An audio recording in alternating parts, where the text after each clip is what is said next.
Hi, launch team.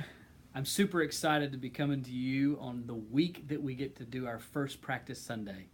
There are several things that I wanted to talk to you about, and I hope you're gearing up to have a great first practice. Several things. Number one is giving. I know you all have committed to give, and you've been honoring your commitments. Giving is very strong right now. But I wanted to keep in front of us our capital campaign. So far, we've had 31,000 that has been committed. 21,935 has actually been collected. And so we know that there is a little over 9,000 that we're still waiting to come in. And so if that's you, if you've made the commitment, maybe you've forgotten, maybe it's just not that time for you to finish following through on that commitment. I just want to keep that in front of us for us to honor the commitments that we've made and to be faithful to the Lord in that way. So that's that. Next thing I want to talk to you about is communication flow for Launch Sunday, for Practice Sunday, rather.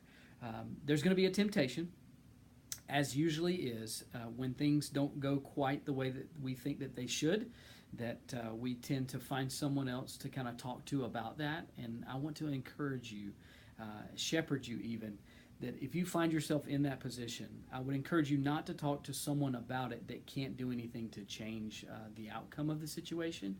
I don't want us to fall into gossip or an atmosphere of gossip. Here's the communication flow. If you're struggling with something, you don't have what you need, and you feel like we need to do something about it to address it, speak first to your team leader. They will then communicate to Adam Dopel.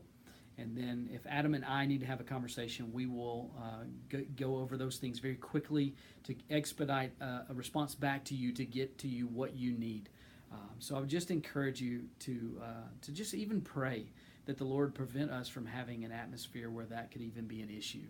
So the communication flow, go through your leader to Adam for us to come to a consensus on what needs to be done for a solution. Second thing is exhaustion. So communication flow, know that. Exhaustion, it is coming. I'm exhausted. I know you're exhausted.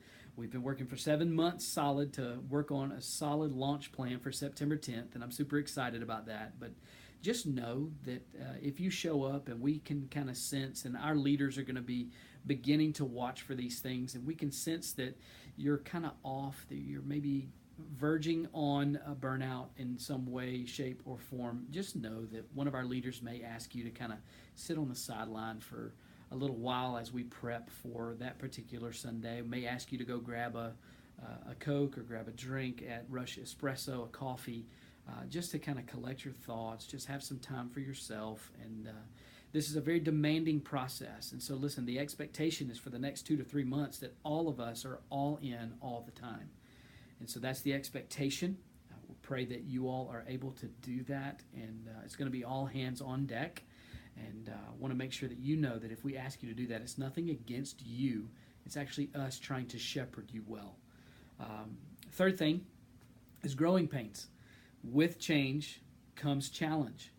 And so know that as we change from Candlewick to the theater, there's going to be some things that we just absolutely love about being in a theater. But there are going to be some things that just create an incredible challenge. And so know that we're going to be working through those together.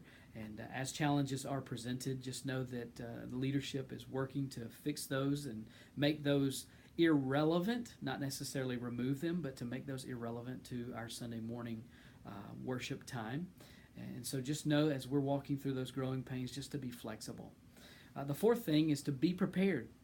You may show up on a Sunday morning expecting to serve in the kids' men, expecting to serve on the parking team, expecting to serve the greeting team or the ushering team, and we come to you and say, listen, we're short-staffed in this area and we need you to consider serving. We may even just say, hey, we need you to drop what you're doing and come and help us right now. So I would just encourage you and ask you on behalf of just the Lord and what He's doing through our church, that you would just serve in that way and be flexible. All of us are going to have to be flexible. Again, for the next 2 to 3 months, it's just going to be crazy. Crazy good, but crazy. So be prepared to do that and be flexible. And then last, fifth, replace yourself quickly. We talked about multiplication this past Sunday night. It was a great Sunday night of worship in celebrating God's faithfulness. I would just encourage you to be faithful in finding people to do what you are already doing. And so maybe it's that you're serving on the parking team and you have found somebody that could do the job equally as good or better than you. Plug them in. Help people find places to serve actively in our church at Vertical Church Charlotte. And then maybe it's time for you to step up and be a lead. Or if you're a lead of a team, maybe it's time for you to look down and see who has been showing potential to step up and fill the same role that you fill to help share the load. Listen, guys, we're showing up each week, bearing the weight of weekly responsibility together. And so for that, I am so excited. I love each and every one of you and can't wait to see you this Sunday. You are loved.